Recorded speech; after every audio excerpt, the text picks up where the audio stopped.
ಹಿಂದೆ ಕೂಡ ಕತ್ತಿ ಅವರ ಕುಟುಂಬದ ಕೈಯಲ್ಲಿ ಈ ಸಂಸ್ಥೆ ಇತ್ತು, ನಿಮಗೆಲ್ಲ ಗೊತ್ತಿದೆ.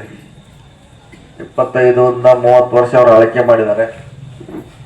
ಕಳೆದ 3-4 ತಿಂಗಳ ಹಿಂದೆ ರಾಜಕೀಯವಾಗಿ ವೈಮನಸ್ ಬಂದು ಅವರಿಂದ ಕತ್ತಿ ಗುಂಪಿನಿಂದ ಸುಮಾರು 6 ಜನ, ಶಶಿರಾಜ್ ಪಾಟೀಲ್ ಇರ್ಬೋದು, ಜಯಗೌಡ ಅವರು ಇರ್ಬೋದು, ಹೊರಗೆ ಬಂದೆ ನಮ್ಮ 4 ಮಂದಿ ಸರ್ಕಾರದಿಂದ ಒಂದು ಹೊಸ ಗಠಬಂಧನ ಆಗಿದೆ.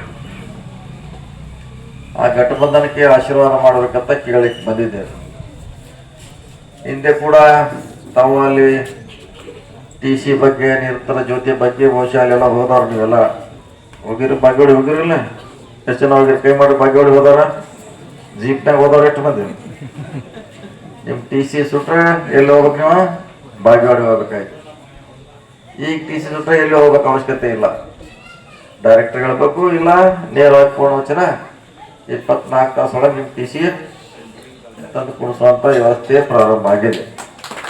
ಕನ್ನಡಿಗರ ಮೆಚ್ಚಿನ ನಿಮ್ಮ AJ 24/7 ನ್ಯೂಸ್ ಕನ್ನಡ ವಾಹಿನಿ ಇದೀಗ ಟಿವಿಯಲ್ಲಿ ಲಭ್ಯ. ವೇಳೆ ನೋಟಿಸ್ ಕೊಟ್ಟಿದ್ರೆ ವಾಪಸ್ ತಗೋತೀವಿ.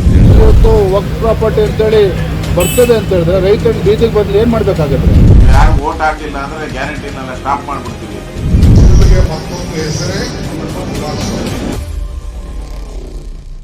ಕರ್ನಾಟಕ ಮತ್ತು ದೇಶ ವಿದೇಶ 360 ಡಿಗ್ರಿ ಸುದ್ದಿ ಹಾಗೂ ಉತ್ತರ ಕರ್ನಾಟಕ, ಬೆಳಗಾವಿ, ಬಾಗಲಕೋಟೆ, ಧಾರವಾಡ, ಹಾವೇರಿ, ಗದಗ, ಬಿಜಾಪುರ ಜಿಲ್ಲೆಯ ಕ್ಷಣ ಕ್ಷಣದ ವಿವರವನ್ನ ಪಡೆಯುವುದಕ್ಕೆ AJ 24/7 ನ್ಯೂಸ್ ಕನ್ನಡ ವಾಹಿನಿಯನ್ನ ಲೈಕ್ ಮಾಡಿ, ವಿಡಿಯೋಗಳನ್ನ ಶೇರ್ ಮಾಡಿ, ಕಮೆಂಟ್ ಮಾಡುವ ಮೂಲಕ ನಮ್ಮ ವಾಹಿನಿಗೆ ಸಹಕಾರ ನೀಡಿ ಮತ್ತು ಚಾನೆಲ್ ಅನ್ನ ಸಬ್ಸ್ಕ್ರೈಬ್ ಮಾಡಿ.